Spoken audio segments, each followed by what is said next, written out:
One of the main questions people had was, you know, how is it going to be paid for, and who's going to pay for it? Yes.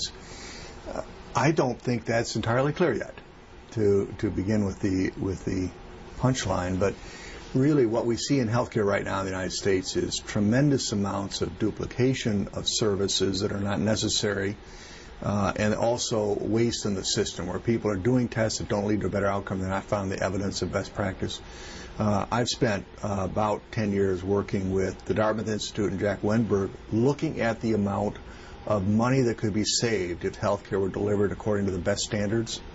The estimates, which now have been reported now for several years, is that about 30% of the money we spend on healthcare could be saved if we were all practicing at the best standards of efficiency. That is plenty of money to pay for health reform. And does the current healthcare reform take that into account? I mean, is there a proposal to stop that duplication of services? Because if not, then it wouldn't be able to be paid for through savings. Is that Sure. right? Correct. And Mayo Clinic has been extremely interested and engaged in this particular conversation in Washington, D.C., and I've been part of that conversation this year. I want to be clear as I start so that everybody understands what we're talking about is tests that are repeated. We believe strongly that competition to deliver the best services is what a community deserves, rather than some sort of monopoly or some benevolent government-run plan. But the competition actually should be around who can deliver the best outcomes with the highest level of quality and service at the lowest cost over time. That should be rewarded. Right now, the Medicare fee-for-service system pays you for what you do regardless of whether it adds to a better outcome. And we consider that to be wasteful. And that's where the 30% comes from. People can get things done by coordinated care, integrated services, seamless care, say between Franciscan Skemp and Mayo Clinic and other things that we believe will improve the quality, improve their outcomes, but keep the costs competitive and indeed perhaps lower. So just so I'm completely clear, does the healthcare reform, is that how they're saying they're going to pay for the reform? That's a great question, Cynthia. Yes, they're moving that way.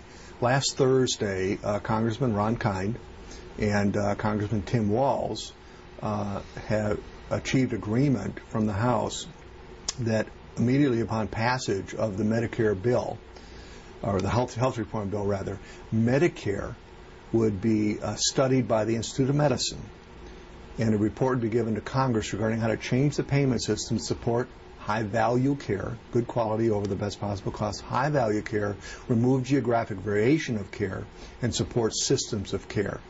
That would be voted on by a joint session of Congress to become effective in 2011. That's the start of the change we're really looking for, and that is in the bill right now. Okay. Some people are really concerned about how this is going to change for businesses and what kind of coverage they can offer, and also how it's going to affect their employees. Yes. I think businesses would face two challenges here. First of all, what do I think would improve for them? Right now, particularly in this market, the fact that Medicare does not pay for value or recognize that leads them to chronically underpay the providers in this town.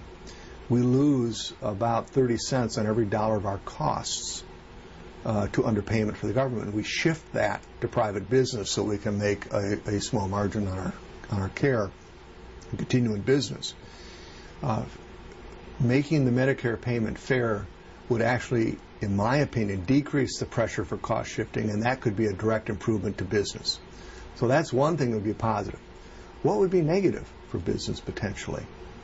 If insurance changes and there isn't very broad participation by the population and only sick people sign up for it, the fact that insurance has to be issued to everybody, you couldn't cancel folks, could make insurance more expensive for the businesses. So you have to balance. It could be less expensive if more people who are, quote, healthier sign up, unquote. It could be less expensive because we end up with a fairer payment system and we don't have to shift so much cost from the government to the private sector, and that would be good. It could be more expensive because the insurance plans would be more comprehensive by law. And if the insurance plans are more comprehensive, that's going to be passed on to the employees who sign up for their company's insurance. Be passed on to all of us. Right. Another question someone had was, what kind of coverage are we talking about here? Is it just health care, or does it include dental and mental health and all of those, a more broad approach, or is it a little more specific? As it stands right now, the health care reform bill would empower a group led by the Surgeon General of the United States to define a basic health plan that would be required of any insurance company that wishes to participate in a public, what they would call the public exchange, the clearinghouse, so that individuals and small business could get insurance.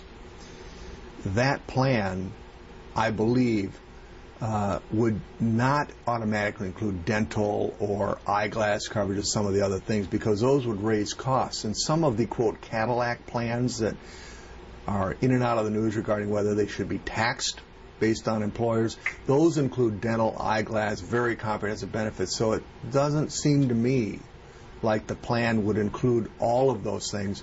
People could freely add them on if they're willing to pay for them, but it wouldn't be part of a government plan.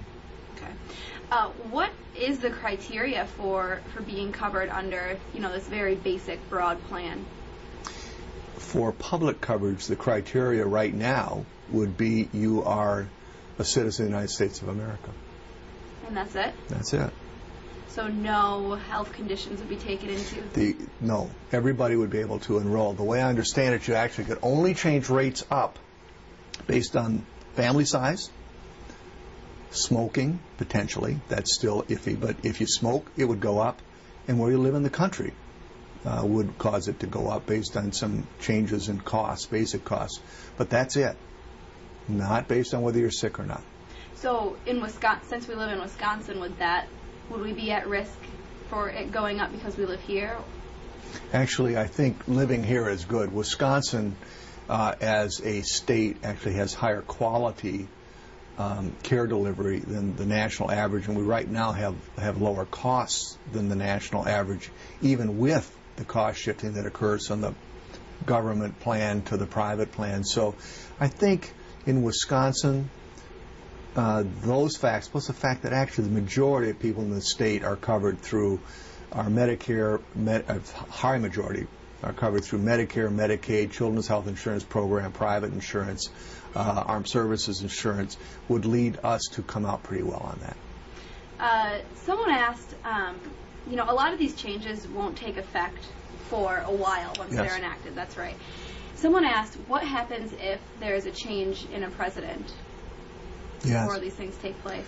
Well, the major changes that are in the bill are all scheduled to go into effect by 2012.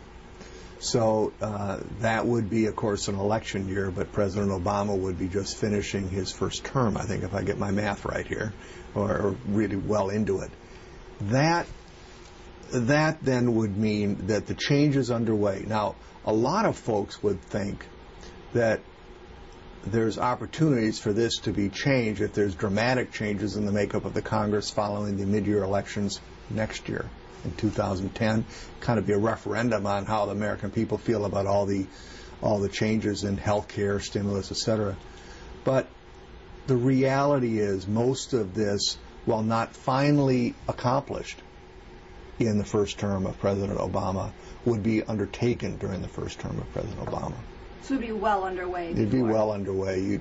You obviously could see amendments or some other things, but no, it would really be pretty well underway as it comes out of Congress and is signed.